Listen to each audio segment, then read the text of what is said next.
What's up, peeps? You ever wonder why is purpose so important? But also, what does it take to discover and know and understand your purpose in life? Well, in this video, I'm going to give you 5 ingredients that are essential for you to reach your purpose, that's essential on your pathway to purpose and finding out who you really are. And the crazy thing is, the first 4 aren't so pretty. The last one, stick around to get the last one because it brings everything together, ties everything together too. So when it comes down to purpose, this is my goal, is to help people to have confidence in their calling, helping men know who they're called to be.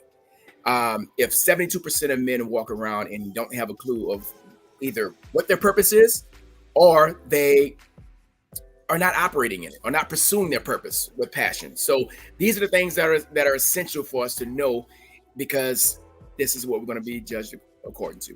What is it that God has given us? You see it in the whole story of the talents, the talents that were given. One was given 1, one was given 2, one was given 5. And what we do with what He's given us on this earth truly matters. And it matters not just going through it, but also, are we good stewards of that calling? Good stewards of the gifts that He's given us? Are we good stewards of the purpose, and are we pursuing it? Or are we just living a life by default instead of a life by design according to our gifts, our joys, our purposes, the things that we know that light us up? And sometimes we have to go through some hard things to get there.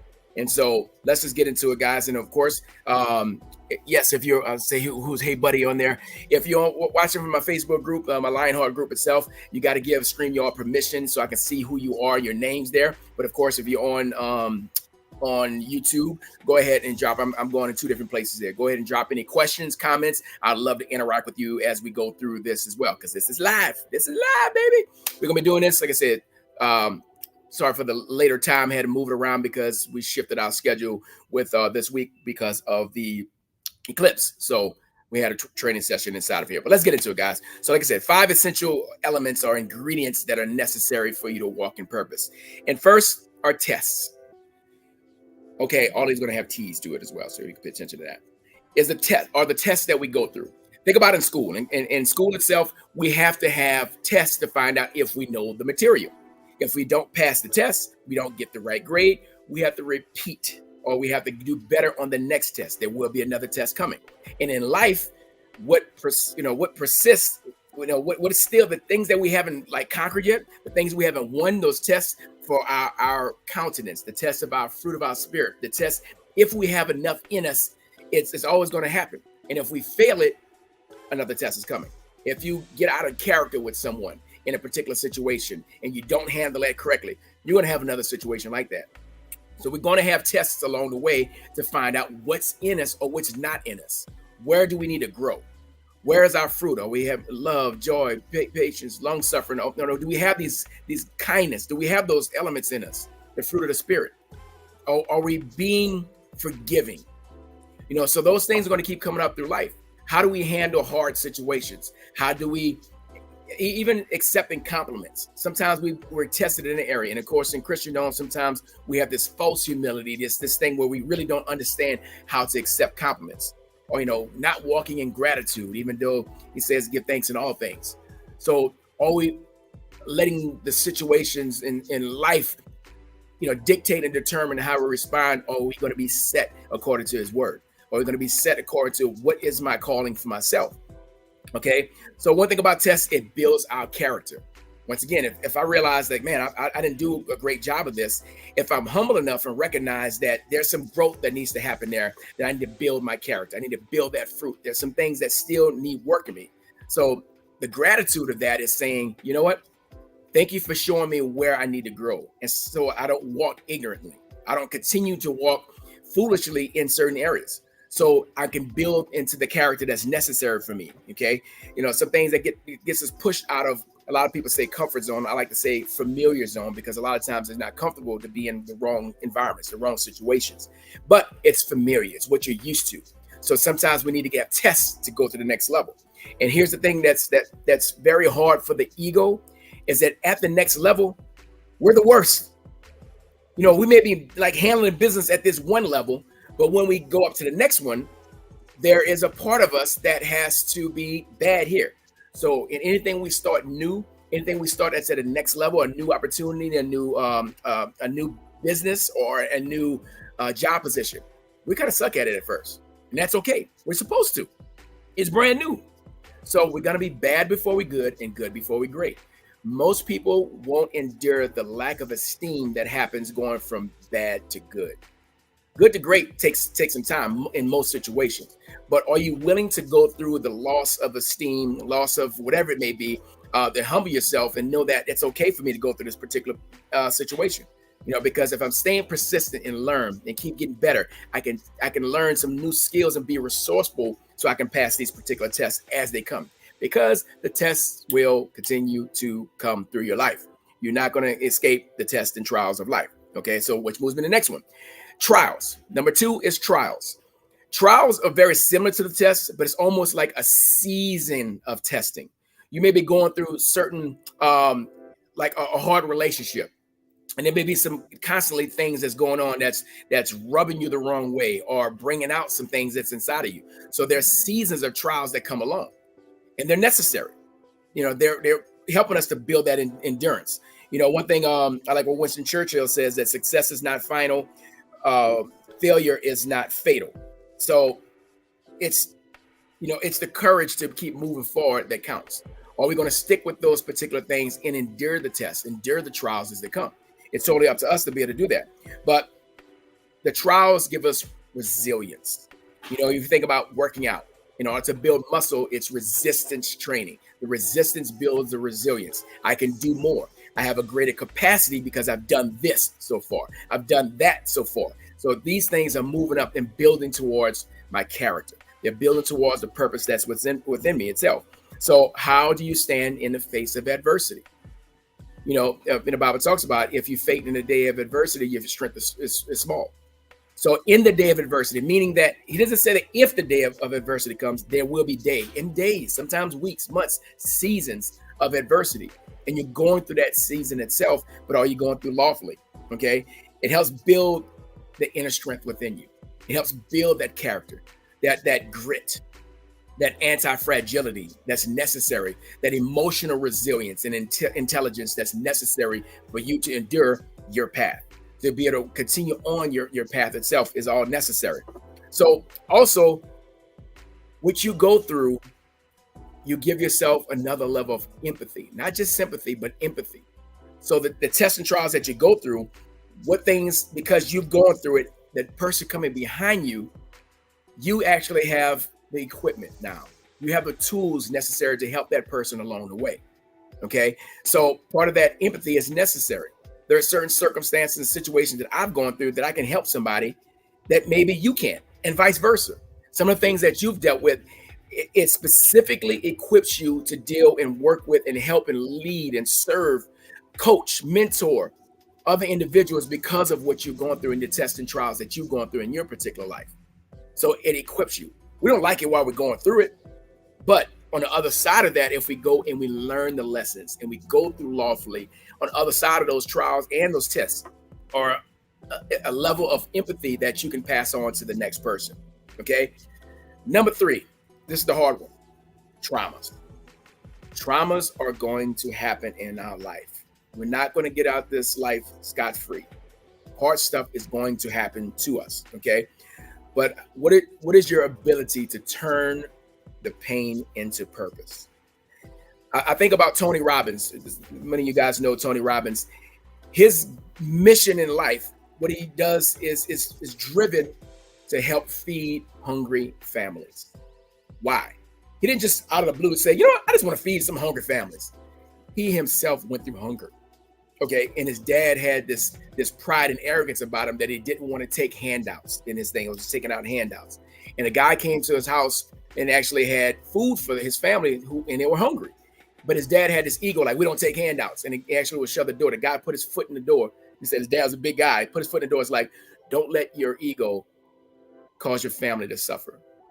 Tony always remembers that. He remembers times himself when he didn't have, the food, the money himself when he started off even in business, that he didn't have the money himself to eat like he needed to. He went hungry many times. So because of him going through that trauma, as a child and as a young adult, it's something in his mission from that trauma says, I want to feed people, feed families. So everything he does, there's percentages of his proceeds that goes to feed starving families. He's adopted many kids and all this kind of stuff along the way because of his own trauma. So, even in the Bible talks about we're enticed and tempted of our own lust when it comes down to temptation. We're also driven by our own life circumstances and situations. Okay. I got into strength and conditioning and fitness because I was the little guy. And I always say that whether you're the fat kid who wants to lose weight and you don't fit in the middle, or you're the tiny kid or the skinny kid, you still don't fit in the norm. You get picked on both ends of the spectrum. So I was a little kid. So once I started finally growing in my body and started working out, this became actually a part of my mission in life. For the last almost 30 years, I've been helping people in their wellness with sports medicine, with their strength and conditioning, with my collegiate athletes, their athletic training, like I said, all that stuff like that, and in fitness. All that's been part of my own journey, and it spills over into other folks. So I needed to be the little guy. I needed to be the little kid that was actually part of that. And so when I look at even some of the traumas itself, I've gone through church hurt or church abuse. And because of it being in an abusive church entity, I have another insight on abuse. And after studying and understanding for my own healing, here's the thing. With the traumas, we have to learn how to heal through it. We need to get the help necessary if those need help. We need to, in prayer, whatever's necessary, we can't let that trauma fester. Now, there are situations and circumstances that say, think molestation. Look, you could not stop that. You may not have been able to end that situation, but we can choose how we respond. Are we going to continue to be the victim for the rest of our lives? Or we can be a victor by overcoming through healing ourselves, but also we may be able to prevent it in other folks. We may have an insight that allows us to be on a mission to help that child molestation or physical abuse or spousal abuse, any of those things don't take place because of what you've gone through yourself personally. Okay, it's a gift wrapped in pain because you have the empathy, you have the ability to help somebody along the way because of what you've gone through. Because I went through that, I understand abuse, not just spiritual abuse. I started understanding and studying abuse across the spectrum. So verbal, physical, alcohol, addictions, all those things are interrelated in some form or fashion when it comes down to abuse. So now I have a level of helping with those particular situations when they do come up. Okay. So it is our duty to heal. One thing in Psalm 34:18, it says, the Lord is close to the brokenhearted and saves those who are crushed in spirit. Let's be honest. Most people pray more when life is hard, when it's a difficult season. We pray more to God. I'll be honest. I know we're supposed to pray without ceasing, but I pray more when things aren't going well. I know it's just me. You guys have got it all down pat. You pray all the time, just in perfect scenarios, perfect situations. I'm just not that good. Okay. I definitely pray more when things happen. But he says he draws close to a broken heart and a contrite spirit. And another version talks about that. God draws close in. He knows where we need it. He knows when we're hurting. Just like good parents, especially the moms. You know when that child needs more nurturing, more love because of the situations that goes on. Even adult kids know when things are hard, as hard as it may be, they still know that there's comfort in coming to their parents. My kids, the same thing. When they go through hard stuff, they still come to us. I still go to my parents and have conversation. I'm 48 years old. Okay. So there's comfort in that. And so going through those particular things, God draws close. So do parents. You can see it naturally with parents. Good friends would draw close and check on you through hard times, through hardships. Okay. So part of that is there, that we need to know how to have the resilience and redemption from those particular situations. Once again, I'm not saying that you have to own the trauma that may have happened to you, but you can own the healing. You can own how you overcome. If you're more than conquerors through Christ who loves us, then there's something that we can overcome these situations. Now, it may take months, years, it may take decades. I know, especially with men, we hold on to these things a lot longer. But there's a part of us that needs to allow the healing. to bring those things, even though it may be hard, to bring those things up, to get in a place where I need to allow God and God's people to allow me, help me heal through these particular traumas and its tragedies and situation itself. So number 4 is tragedies. Okay, going to tragedies. I went through Hurricane Katrina. It was a tragic situation. Going through many tragedies and accidents and things like that along the way, injuries, you name it. Those have been part of it. But Hurricane Katrina, a lot of folks can relate to losing a house. We lost everything, 7.5 feet of water, lost our occupation, lost our home, all those things were through that. But guess what? I now have another level of empathy for those who have gone through something very similar, whether it's through a hurricane, through a flood, or through fire. You lose everything in the same manner. So I have friends and that I've been able to comfort and pray for and be there because I know who had lost their houses in fires. And so they lost their house in a fire. I lost my house in a flood. Very similar loss. They knew that I came from a place where I truly understood what they were dealing with. The emotions, the loss, all of the hardness that comes from that, losing all your stuff. So what about you? You have a different perspective on this particular situation because you've endured it yourself. You've gone through it. You had the tragedy that's happened to you. And like I said, in the moment, it doesn't feel good. But now looking back on it, there are some lessons that you learned. There is some growth that may have happened because of it. Because of something that hard happened, you may have had some different growth in there too. But in those particular times, it is important to have the right community and support around you. Who is it that's around you that can help iron sharpen, to comfort, to be a shoulder to cry on, a prayer partner? Sometimes it's financial. It's people that can write checks and they can help move things in the right direction. I've been blessed to have really good relationship equity, so to speak.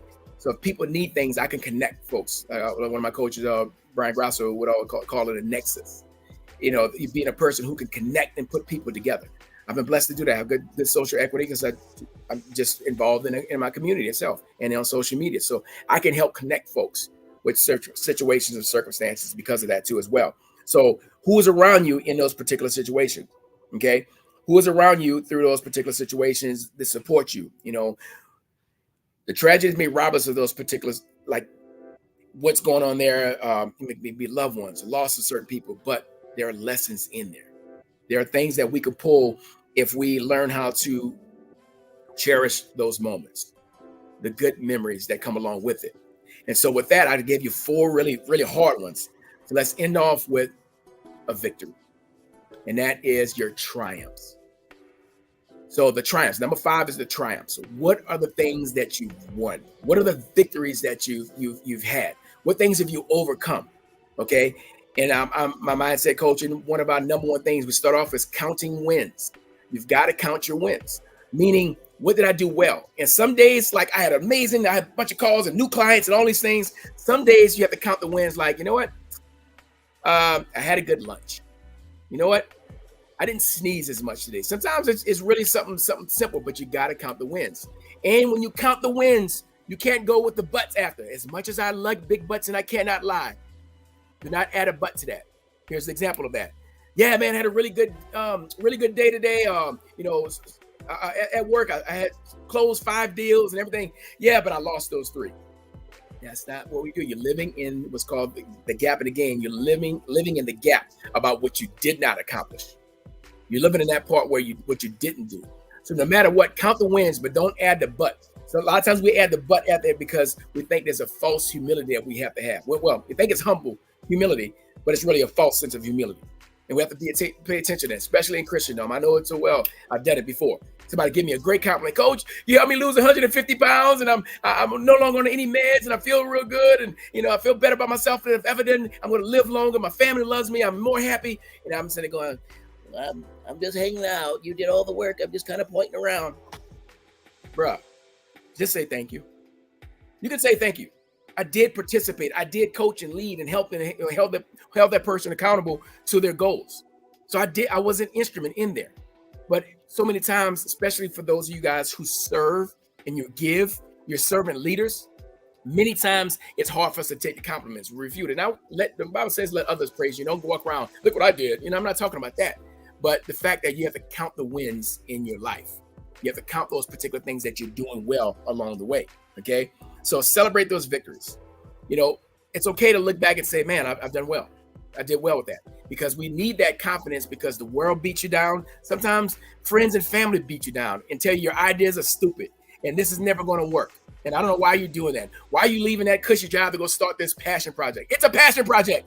I believe God is calling me to do it. It's going to be different from what you're doing, and that's okay. Everybody's not going to understand. So you got to be able to have a community of folks, some individuals that will encourage you, that will help equip you, that will help empower you towards your destiny, towards your purpose.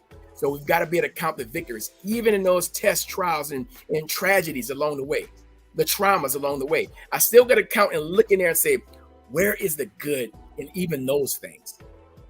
Where's the good? Where did I grow? Where did it take me to? What new perspective do I have now? And I can count those things as wins. I can count those things as things that are moving me in the right direction itself. Okay. One of the most out of context scriptures of all times, of course, is Philippians 4:13. I can do all things through Christ who strengthens me. But Paul is saying is that I can be joyful. I can be grateful. I can win even when things are really good and when things are really bad.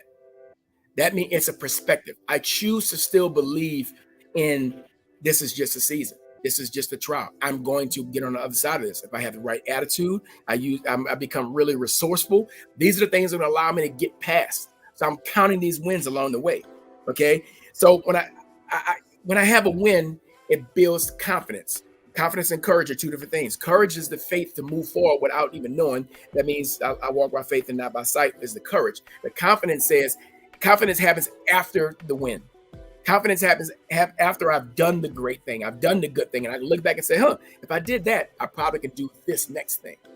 It's building some bricks of confidence along the way. I can do the next thing. So I'm building up that because of the victories. If I won this way, I probably can win this way.